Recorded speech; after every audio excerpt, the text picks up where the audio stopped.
Em todo o planeta, existem lugares onde você nunca tem permissão para entrar. São laboratórios onde seres humanos criam deliberadamente criaturas capazes de sugar todo o seu sangue, colocar ovos dentro do corpo do inimigo e transformar o hospedeiro em um tipo de zumbi. É algo extremamente assustador, mas elas realmente existem. E não estamos falando de criar apenas alguns por curiosidade. Eles criam dezenas de milhões, até mesmo bilhões de indivíduos ao mesmo tempo. As pessoas chamam esse grupo de parasitas gigantes. Por que a humanidade escolheria criar algo que nosso instinto natural nos diz para evitar a todo custo? Porque eles podem salvar vidas, combater doenças e tratar lixo, sem precisar de bateria, sem precisar recarregar, sem nunca se cansar. Tudo bem, agora vamos começar a entrar em mais detalhes. Começamos com o primeiro animal. Basta um olhar rápido para saber quem é: a barata. A criatura que pode estar escondida na sua cozinha, dentro do armário ou aos seus pés em qualquer restaurante. Elas aparecem em todos os lugares da Terra e a maioria das pessoas odeia baratas. Eu também. Mas, em Shandong, na China, as pessoas não veem apenas algumas baratas se escondendo pelos cantos. Lá, elas são criadas em uma escala difícil de imaginar. Uma fazenda padrão tem cerca de 60 salas, e cada sala abriga quase 20 milhões de baratas. Mais do que a população inteira de Portugal. No total, o sistema funciona 24 horas por dia, mantendo a temperatura em torno de 20 degrees, alta umidade e recebendo diariamente cerca de 50 toneladas de restos de comida de restaurantes, cascas de batata, legumes murchos, pães descartados. Tudo isso vira um verdadeiro banquete para as baratas. Nessa escuridão constante, as baratas fêmeas se reproduzem de forma descontrolada. Cada uma pode gerar entre 400 e 600 filhotes ao longo da vida. Isso significa que, sem controle rigoroso, por apenas uma semana, uma fazenda com 1 bilhão de baratas pode crescer mais 20 a 30 milhões de indivíduos, mais rápido do que o crescimento populacional de uma cidade pequena. Você se lembra de como as baratas são extremamente difíceis de matar, não é? Elas conseguem viver até uma semana mesmo sem cabeça, suportam uma perda de água 12 vezes maior que a dos humanos, resistem a níveis de radiação 15 vezes mais altos e continuam vivas em ambientes com pouco oxigênio. Com uma capacidade de sobrevivência assim, criá-las é, na verdade, bastante fácil.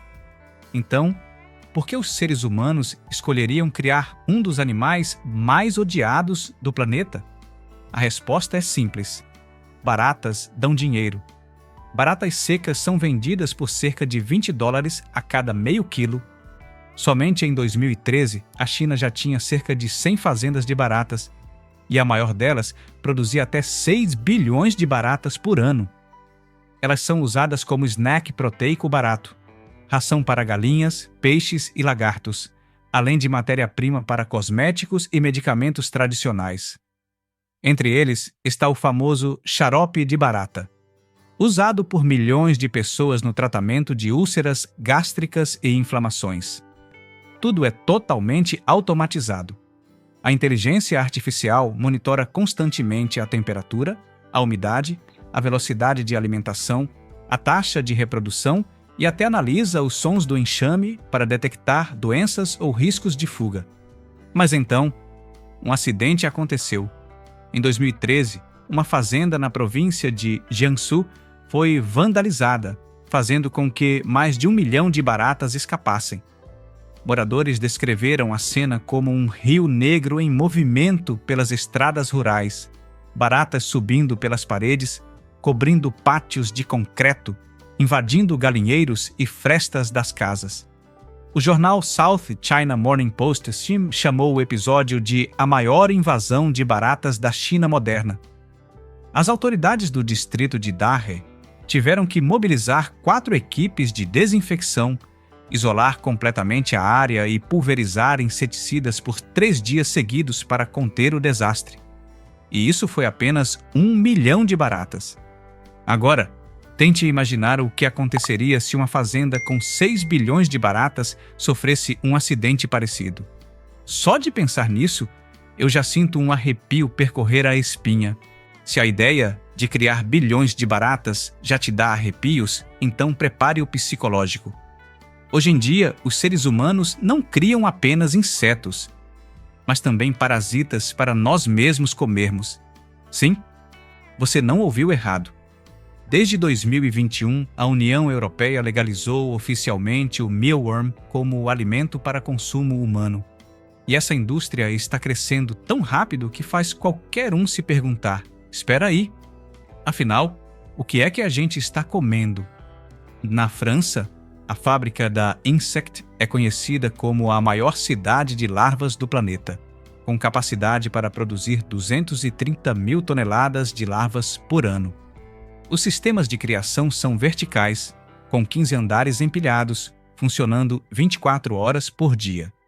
Robôs alimentam, robôs colhem. Temperatura, umidade e iluminação. Tudo é calculado segundo a segundo. E o mais surpreendente, a maior parte dessas larvas não é para alimentar galinhas ou peixes, mas para virar hambúrguer, pão, pizza, massa, snacks para humanos.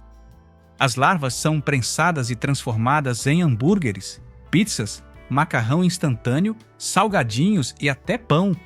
Praticamente tudo o que antes você imaginava ser feito apenas com carne de frango ou boi. Por que a humanidade entrou com tudo nessa corrida pelas larvas? Porque o mealworm está se tornando o superalimento do futuro. Vamos comparar.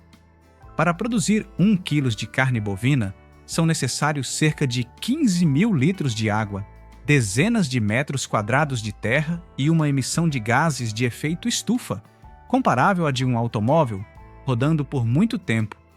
Já para produzir 1 quilo de proteína de larva, basta 1 litro de água e cerca de 2 megabytes de espaço para milhões de indivíduos. Em apenas 20 a 30 dias, elas aumentam de tamanho até 15 vezes. O impacto ambiental das larvas é 3.000 vezes menor que o da carne bovina. Não emitem metano, não precisam de antibióticos e não causam desmatamento.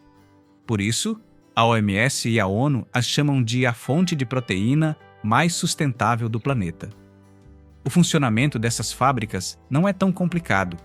As chamadas fábricas de larvas de hoje já não parecem fazendas tradicionais.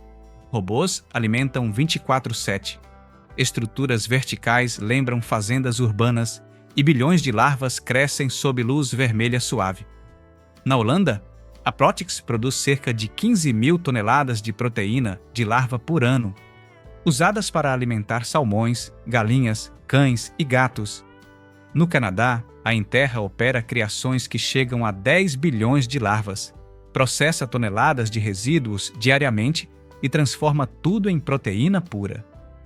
Além disso, a alimentação delas é extremamente fácil de obter. Restos de pão, farelo de soja, cascas de frutas, legumes descartados, bagaço de cerveja e resíduos agrícolas. Praticamente todo o lixo orgânico que jogamos fora pode virar um banquete para as larvas. O ciclo de produção é simples a ponto de parecer inacreditável. As larvas botam ovos, os ovos viram larvas, as larvas engordam. São secas, moídas, transformadas em pó e depois prensadas em hambúrgueres ou barras de proteína. O que sobra vira fertilizante. O valor nutricional é ainda mais impressionante. 1 quilo de farinha de mealworm contém 60 a 72% de proteína, mais ômega 3 que o peixe, mais vitamina B12 que a carne bovina, de 2 a 3 vezes mais ferro que o espinafre e ainda possui quitina, uma substância que ajuda a fortalecer o sistema imunológico. Por isso, a União Europeia, os Estados Unidos e o Canadá já abriram totalmente as portas para o uso de larvas como alimento. Nos EUA, a FDA autorizou o uso de mealworm em carnes alternativas, e algumas startups chegam a chamar o hambúrguer de larva de carne limpa sem água. Mas e você? Se um dia entrar no supermercado e só encontrar hambúrguer de larva, pizza de larva, snack de larva, você teria coragem de experimentar? Se sim, comente o número 4. Se não, comente o número 0 logo abaixo para a gente saber. Se você acha que comer larvas já é o limite da humanidade, então calma. Você lembra quando falamos que, na Austrália, ratos causaram um desastre em New South Wales e Queensland, com prejuízos de cerca de 1,5 bilhão de dólares australianos, obrigando o uso massivo de veneno, um animal odiado por quase todo mundo. E mesmo assim, as pessoas estão criando ratos de propósito. Em muitos países, fazendas de ratos já não são algo estranho. No Camboja, Laos, Mianmar, Filipinas, Indonésia, Gana, China e até no Vietnã, a carne de rato é comum e, em alguns lugares, considerada uma iguaria. No sul da Ásia e em partes da América Central e do Sul, certas espécies são criadas de forma organizada, como porcos ou bois. Não é brincadeira. Por isso, economistas e nutricionistas veem os ratos como candidatos ao alimento do futuro. Os ratos se reproduzem extremamente rápido. Uma fêmea pode ter 5 a 6 ninhadas por ano, com 2 a 10 filhotes cada. Em apenas 12 meses, um casal pode gerar centenas de indivíduos. Compare com o gado, um bezerro por ano. Assim, uma pequena fazenda com 400 a 500 ratos é totalmente viável, ocupa pouco espaço e pode funcionar até em áreas urbanas. O rato é o animal que melhor sobrevive no ambiente urbano, afirmou o professor Michael Benton. Se você quer proteína barata, sustentável e resistente ao clima, o rato é o candidato número 1. Os ratos de criação comem ração, grãos e restos de legumes, basicamente o que jogamos fora. Assim como larvas e baratas, eles transformam lixo em carne. As fêmeas atingem peso de venda em 2,5 a 3 meses, os machos em 3,5 a 4 meses. Criadores costumam vender entre 500 e 700 gramas, quando a carne tem melhor qualidade. E o sabor? Quem já comeu descreve como mais intenso que o frango, mais firme, sem cheiro ruim ou gosto de lixo, bem diferente do rato selvagem. Agora pense, se a carne bovina ficar 5 vezes mais cara, o frango 3 vezes mais caro e o rato virar uma proteína sustentável, você teria coragem de experimentar? Em seguida, desta vez dentro de um laboratório, os humanos criam um parasita capaz de salvar a sua vida. A sanguessuga. Sim, literalmente. Essas criaturas viscosas, sedentas por sangue, hoje são criadas para uso médico. No mundo, existem mais de 600 espécies de sanguessugas, e o ser humano as utiliza há séculos. No século XIX, a França chegou a usar cerca de 40 milhões por ano, provocando até uma crise de sanguessugas em toda a Europa. Naquela época, acreditava-se que retirar sangue com sanguessugas curava praticamente qualquer doença. Cada sanguessuga possui 3 mandíbulas triangulares, com 60 a 100 dentes microscópicos em cada uma, funcionando como pequenas serras. Por isso, a mordida sempre deixa uma marca em forma de triângulo. Quando elas começam a sugar sangue, o medo é real, mas o surpreendente é que esses parasitas estão, na verdade, salvando vidas. Em cirurgias microscópicas, como reimplante de dedos, reconstrução mamária e enxertos de vasos muito pequenos, as sanguessugas são verdadeiras heroínas silenciosas. Elas liberam um anestésico natural, tornando a mordida quase indolor, e produzem iridina, o anticoagulante natural mais potente já reconhecido pela FDA. A medicina admite abertamente: até hoje, a iridina não pode ser reproduzida completamente em laboratório. Sem sanguessugas, muitos desses procedimentos simplesmente falhariam. Uma fazenda padrão abriga cerca de 100 mil sanguessugas, criadas em salas escuras com temperatura controlada conforme cada fase da vida. As jovens recebem sangue de ovelha apenas uma vez a cada 6 meses. Depois passam por jejum, seleção e salas de maturação. A etapa final é esterilizada com luz UV e ninguém pode entrar. Em cativeiro, algumas vivem até 6 anos. Na natureza, podem chegar a 20 anos. Nos hospitais, elas são transportadas em um gel especial. Ao morder, permitem que o sangue continue fluindo por até 10 horas, evitando coágulos e salvando milhares de dedos, orelhas e enxertos todos os anos. Um estudo de 2002 mostrou que 80% das unidades de cirurgia plástica do Reino Unido haviam usado sanguessugas nos 5 anos anteriores. Após se alimentarem e se soltarem, elas são sacrificadas em álcool para evitar qualquer risco de infecção. E isso ainda não é o mais estranho. Além das sanguessugas, os humanos também criam larvas medicinais. Sim, temos larvas de mosca usadas para comer apenas tecido morto no corpo do paciente. Essa técnica, chamada Maggot Therapy, é reconhecida pela FDA como dispositivo médico de classe BIOS. Criadas em ambientes estéreis, essas larvas não atacam tecido saudável e, todos os anos, salvam centenas de milhares de pacientes diabéticos e idosos, em casos onde antibióticos já não funcionam. Criar sanguessugas, você já ouviu falar. Mas criar mosquitos? Sim, é verdade. Os humanos estão criando o animal que mais suga sangue no planeta. Na cidade de Medellín, na Colômbia, existe um prédio de 2 andares que parece totalmente comum. Por dentro, porém, milhões de mosquitos são criados em salas quentes e com luz fraca, como em um laboratório de um filme sombrio. Em cada tira de plástico, há cerca de 10 mil ovos, alimentados com uma mistura de farinha de peixe, açúcar e sangue. Bem-vindo à fábrica de mosquitos, diz um cientista do World Mosquito Program. Se você odeia mosquitos, este lugar é um verdadeiro pesadelo. Mas esses mosquitos não são criados para atacar humanos. Eles carregam a Wolbachia, uma bactéria inofensiva para as pessoas, mas capaz de bloquear vírus como dengue, zika e chikungunya dentro do corpo do mosquito.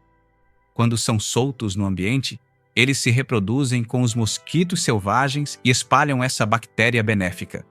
O resultado é impressionante. Em Yogyakarta, na Indonésia, os casos de dengue caíram 77% e as internações diminuíram 86%, um feito que a OMS descreveu como um verdadeiro golpe biológico. Para alcançar isso, a Colômbia libera dezenas de milhões de mosquitos todos os anos pelo país. E não é só lá. Na China, a maior fábrica de mosquitos do mundo produz cerca de 20 milhões por semana, principalmente para combater o vírus Zika. Técnicos abrem caixas e deixam os mosquitos voarem como uma nuvem escura. Parecia que o apocalipse dos mosquitos tinha começado, contou um funcionário. Eles ainda usam drones para soltar mosquitos do ar. E agora a parte mais difícil de acreditar: para criar mosquitos em pequena escala. Alguns cientistas usam o próprio sangue. Eles apagam as luzes, colocam o braço ou a perna dentro de uma caixa cheia de mosquitos e continuam lendo mensagens ou fazendo ligações enquanto os insetos se alimentam. O motivo é simples. Mosquitos são muito exigentes, explica o Dr. Perhan Ross. Eles não gostam de sangue artificial nem de animais anestesiados. Eles querem humanos no escuro, exatamente como o instinto manda. Em experimentos menores, quando falta sangue animal, muitos pesquisadores usam o próprio corpo. Depois de anos, alguns quase não têm mais reação alérgica. O corpo se adapta. E a sensação? É como ser beliscado por centenas de agulhas, descreveu um técnico, mas de forma leve e contínua. Em seguida, vêm os isópodes. Você já ouviu falar deles? Uma criatura que sobrevive como as baratas, é resistente como aço. E hoje inspira o futuro da reciclagem e dos biocombustíveis. A história começa em 1799, quando marinheiros perceberam pequenos organismos de poucos milímetros roendo o casco de madeira dos navios. Eles foram chamados de cupins do mar, porque conseguiam destruir uma embarcação inteira em poucos meses. A ciência moderna, porém, mudou completamente essa visão. Ao estudar o intestino dos isópodes, biólogos descobriram uma enzima especial capaz de quebrar a celulose, a estrutura complexa presente na madeira, palha e em alguns dos resíduos orgânicos mais difíceis de decompor do planeta. O professor Michael Haddock, da Universidade de Wisconsin, resumiu assim: as enzimas dos isópodes são uma fábrica biológica completa. Nenhuma máquina industrial quebra a celulose tão rápido. Por isso, vários laboratórios testam uma ideia ousada: usar isópodes para transformar lixo em biocombustível. Se essas enzimas conseguem transformar açúcares complexos em simples, eles podem ser fermentados e convertidos em etanol, um combustível limpo. Imagine o lixo da sua cidade sendo processado por uma usina biológica, em vez de instalações industriais cheias de fumaça. Parece loucura, mas faz sentido. Mas existe um parente muito mais estranho: o isópode gigante. Ele vive a cerca de 2.700 metros de profundidade, no fundo do oceano, em escuridão total e frio extremo. Sua aparência lembra uma mistura de um tatu-bola gigante com uma barata. Alguns indivíduos ultrapassam 40 centímetros e chegam a quase 2 kg. Um verdadeiro pesadelo para quem tem nervos fracos. Ainda assim, em alguns lugares, eles são considerados iguaria. No Japão, um restaurante ficou famoso ao servir isópodes gigantes fritos. Quem provou descreveu o sabor como parecido com lagosta, mas com cheiro de terra e mar profundo. O problema é capturá-los. Cada expedição rende apenas 10 a 20 animais, e a temporada vai de março ao fim de maio. Cada um fornece só 140 a 250 gramas de carne, e trazê-los à superfície é extremamente difícil por causa da pressão. Então, por que ninguém cria isópodes gigantes? A resposta é simples e assustadora. É praticamente impossível.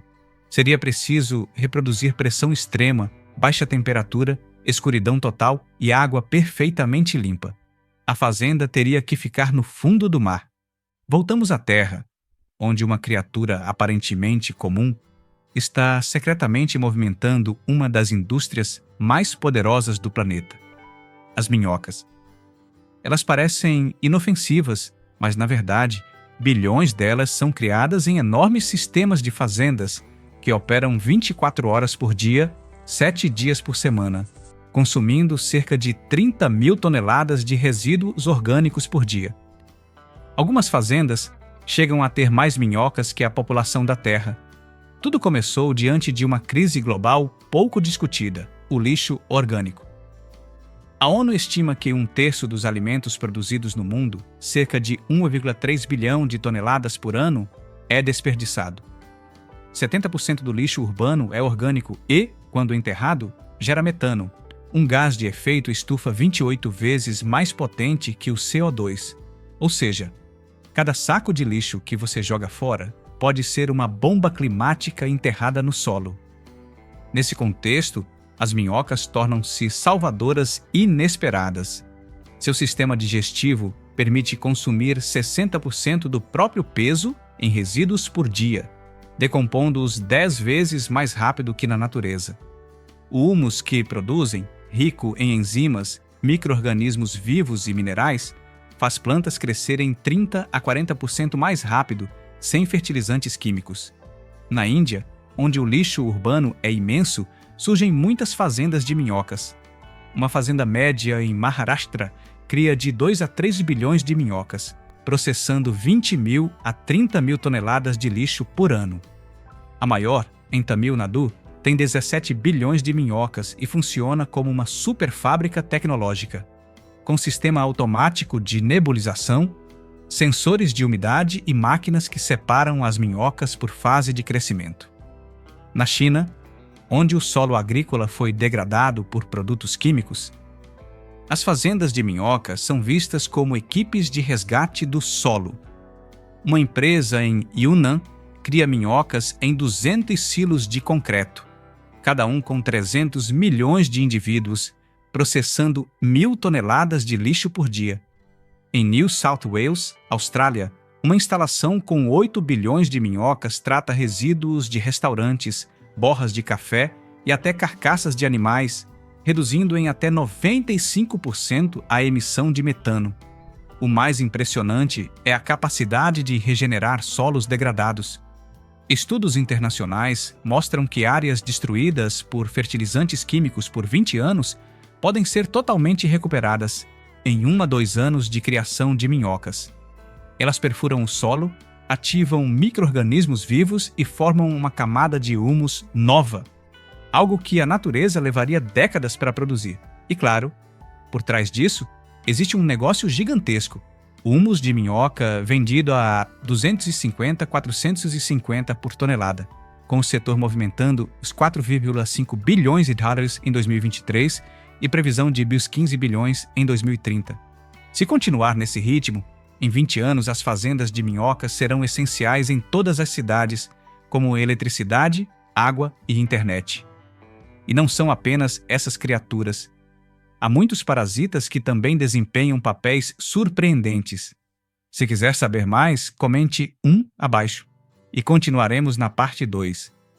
Ao olhar para toda essa jornada de baratas, larvas, ratos, sanguessugas, mosquitos, isópodes e minhocas, percebemos uma verdade difícil de engolir. Os humanos não criam parasitas porque eles são agradáveis, mas porque fazem coisas que a tecnologia moderna ainda não consegue. Esses seres, que parecem horríveis, possuem enzimas, estruturas corporais, ciclos biológicos e resistência evolutiva que nenhum robô, fábrica ou máquina consegue reproduzir perfeitamente. Em um mundo enfrentando crises climáticas, de saúde e de recursos, aproveitar ao máximo toda a tecnologia natural, mesmo aquelas que nos causam repulsa, torna-se quase obrigatório. Quanto mais os tememos, mais os humanos parecem precisar dessas criaturas que desprezam para sobreviver.